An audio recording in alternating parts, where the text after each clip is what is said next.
This is Alan Weinkrantz. I'm here with Saul, co-author of Startup Nation. You're here at DLD. You're also a speaker at the 140 Conf today in Tel Aviv. Tell us a little bit about your book and some of the observations you've made about what makes Israel such a special place for innovation. Well, the book, Startup Nation, the story of Israel's economic miracle, is really about what makes Israel so innovative. That's the big mystery. That's what people are trying to figure out.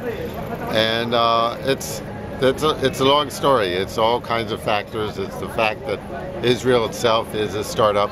The whole country is a startup. It's the military, the fact that we have lots of immigrants. Basically, things that cause Israelis to have maybe a bit more drive and a bit more willingness to take risks than perhaps in other countries.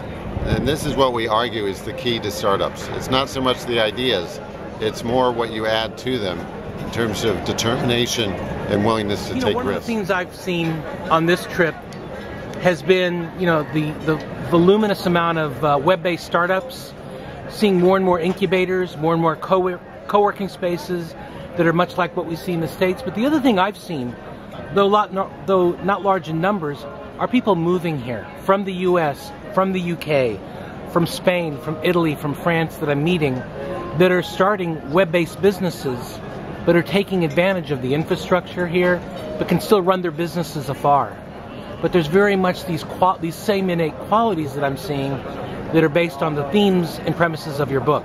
Well, it makes a lot of sense that this is happening because basically Israel is the largest concentration of startups outside of Silicon Valley. It's basically one of the two places in the world that you can come to that has a very entrepreneurial environment. And that's why people are coming from Europe and from other places to do startups here, because it's very hard to do startups in a place where people don't understand entrepreneurs, where you're going against the grain. Here you're not going against the grain. You're swimming with the tide. And that's just that kind of validation is a huge thing. I mean, you feel the creative energy around you here. It goes into startups, it goes into the arts, to culture, to social entrepreneurship. It makes a lot of sense to come here if you like creative energy, if you like innovation, if you like doing something new. Great, well thank you. This is Alan Weinkrantz signing off with Saul, Thank you. co-author of Startup Nation.